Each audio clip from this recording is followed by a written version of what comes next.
जय हिंद दोस्तों, स्वागत है आपका हमारे YouTube चैनल न्यू सरकारी जॉब्स में। तो आज की वीडियो में हम बात करेंगे जो इंडियन नेवी की तरफ से नई भर्ती आ रही है, इसकी वैकेंसी की डिटेल्स के बारे में कि इस भर्ती में आपको कौन कौन सी पोस्ट्स देखने के लिए मिलेगी एंड टोटल आपको कितनी वैकेंसी मिलेगी इस भर्ती में। तो सैलरी की अगर हम बात करें तो अगर आपका इस भर्ती में सिलेक्शन हो जाता है देन आपको जो मंथली सैलरी दी जाएगी इस जॉब में वो दी जाएगी लगभग 63,000 के करीब आपको मंथली सैलरी मिलेगी इस जॉब में। इसके बाद अगर हम बात करें एजुकेशन क्वालिफिकेशन के बारे में तो अगर आप इस भर्ती में अपना एप्लीकेशन फॉर्म फिल करना चाहते हैं, इस भर्ती में आवेदन करना चाहते हैं, देन आपके पास कम से कम 10वीं या फिर 12वीं पास की मार्कशीट होनी चाहिए इस भर्ती के एप्लीकेशन फॉर्म को फिल करने के लिए। जो भर्ती आ रही है जे ऑल इंडिया के लिए सीधी भर्ती आ रही है, मेल एंड फीमेल दोनों इस भर्ती में अप्लाई कर सकते हैं। चाहे आप भारत के किसी भी राज्य से बिलोंग करते हैं, इंडिया की किसी भी स्टेट में आप रहते हैं, आप इस भर्ती में अपना एप्लीकेशन फॉर्म फिल कर सकते हैं। इस भर्ती के जो एप्लीकेशन फॉर्म फिल किए जाएंगे तो चाहे आप किसी भी कैटेगरी से बिलोंग करते हैं, आपकी यहाँ पे कोई भी एप्लीकेशन फी नहीं लगेगी एप्लीकेशन फॉर्म को फिल करने के लिए। इन सब चीज़ों के बारे में डिटेल में हम इस वीडियो में बात करेंगे, लेकिन ये बताने से पहले अगर आप हमारे चैनल पे नए आए हैं तो प्लीज़ सब्सक्राइब कर लीजिए हमारे यूट्यूब चैनल न्यू सरकारी जॉब्स को, जॉब्स के रिलेटेड लेटेस्ट अपडेट सबसे पहले पाने के लिए। तो दोस्तों सबसे पहले हम बात कर लेते हैं जो इंडियन नेवी की नई भर्ती आ रही है इसकी वैकेंसी की डिटेल्स के बारे में। तो पोस्ट नेम के बारे में अगर हम बात करें तो आपको इस भर्ती में मल्टीटास्किंग स्टाफ यानी कि MTS and lower division clerk यानी कि एलडीसी की काफ़ी सारी वैकेंसी मिलेगी इस भर्ती में, जो इंडियन नेवी की तरफ से निकाली गई हैं इस भर्ती के लिए। इसके बाद हम बात कर लेते हैं मंथली सैलरी डिटेल्स के बारे में कि अगर आपका इस भर्ती में सिलेक्शन हो जाता है देन आपको जो मंथली सैलरी दी जाएगी इस जॉब में वो कितनी दी जाएगी। तो मंथली सैलरी के बारे में अगर हम बात करें तो आपको इस जॉब में लगभग 18,000 से लेकर 63,200 के करीब आपको मंथली सैलरी दी जाएगी इस जॉब में अगर आपका इस भर्ती में सिलेक्शन हो जाता है। तो इसके बाद अगर हम बात करें एज लिमिट क्राइटेरिया के बारे में कि अगर आप इस भर्ती में अपना एप्लीकेशन फॉर्म फिल करना चाहते हैं, इस भर्ती में अप्लाई करना चाहते हैं, देन आपकी मिनिमम एंड मैक्सिमम एज कितनी होनी चाहिए इस भर्ती के एप्लीकेशन फॉर्म को फिल करने के लिए।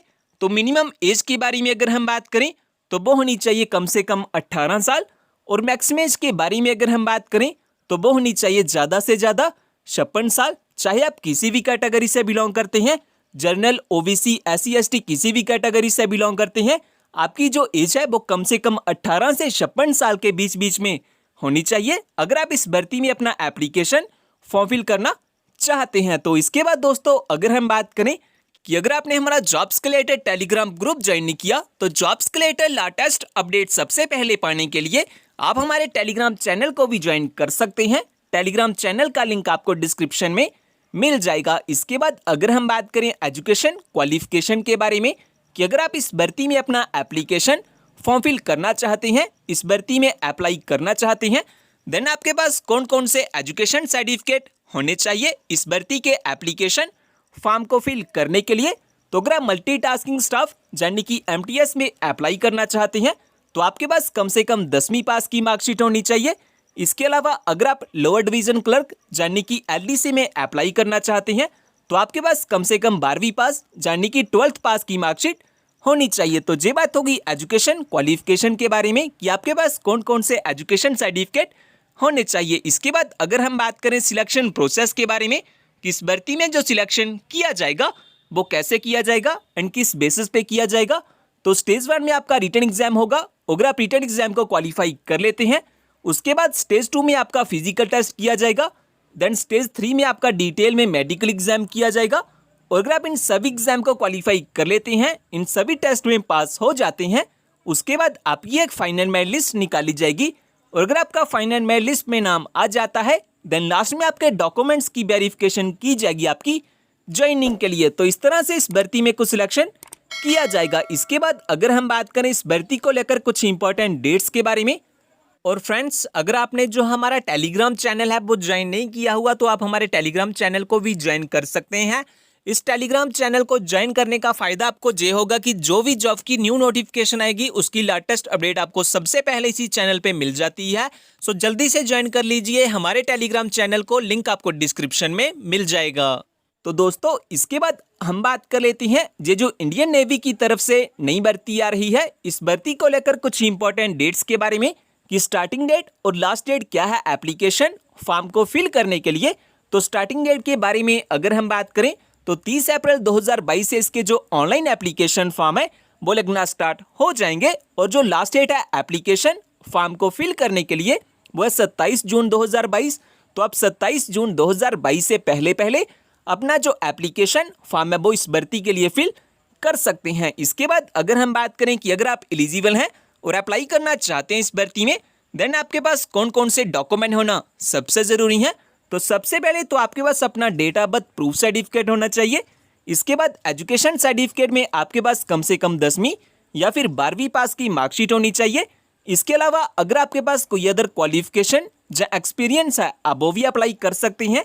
एप्लीकेशन फॉर्म के साथ आपके पास अपना आधार कार्ड या फिर पैन कार्ड होना चाहिए एज आइडेंटिटी प्रूफ। इसके साथ साथ आपके पास अपना email ID and phone number भी होना चाहिए। और अगर आप SC ST या OBC से बिलोंग करते हैं और रिलैक्सेशन पाना चाहते हैं देन आपके पास अपना कास्ट सर्टिफिकेट होना चाहिए एंड साथ ही में आपके पास अपने 4 पासपोर्ट साइज फोटोग्राफ भी होने चाहिए लाइट कलर बैकग्राउंड में। तो अगर आपके पास ये सभी डॉक्यूमेंट्स हैं देन आप इस भर्ती में अपना सक्सेसफुली एप्लीकेशन फॉर्म फिल कर सकते हैं। इसके बाद अगर हम बात करें एप्लीकेशन फॉर्म की फ़ीस के बारे में कि अगर आप इस भर्ती में अपना एप्लीकेशन फॉर्म फिल करना चाहते हैं देन जो एप्लीकेशन फॉर्म की फ़ीस लगेगी वो कितनी लगेगी। तो इस भर्ती में जो अप्लाई मोड रहेगा वो रहेगा ऑफलाइन। आपके ऑफलाइन एप्लीकेशन फॉर्म फिल किए जाएंगे। आप लास्ट डेट से पहले पहले अपना जो ऑफलाइन एप्लीकेशन फॉर्म है वो फिल कर सकते हैं। और चाहे आप किसी भी category general OBC EWS SC ST किसी भी कैटेगरी से बिलोंग करते हैं आपकी यहाँ पे कोई भी एप्लीकेशन फ़ी नहीं लगेगी एप्लीकेशन फॉर्म को फिल करने के लिए। लास्ट में दोस्तों अगर हम बात करें कि अगर आप इस भर्ती के बारे में ज़्यादा जानना चाहते हैं, जैसा कि इस भर्ती का ऑफिशियल नोटिफिकेशन पाना चाहते हैं, इस भर्ती में अप्लाई करना चाहते हैं, अपना जो एप्लीकेशन फॉर्म है वो फिल करना चाहते हैं इस भर्ती के लिए, या फिर हमारा जॉब्स के रिलेटेड टेलीग्राम ग्रुप ज्वाइन करना चाहते हैं तो इन सभी के लिंक आपको हमारी वेबसाइट पे मिल जाएंगे। वेबसाइट का लिंक मैं डिस्क्रिप्शन में दिया हुआ है, आप वहाँ से सब चेकआउट कर सकते हैं इस भर्ती के बारे में।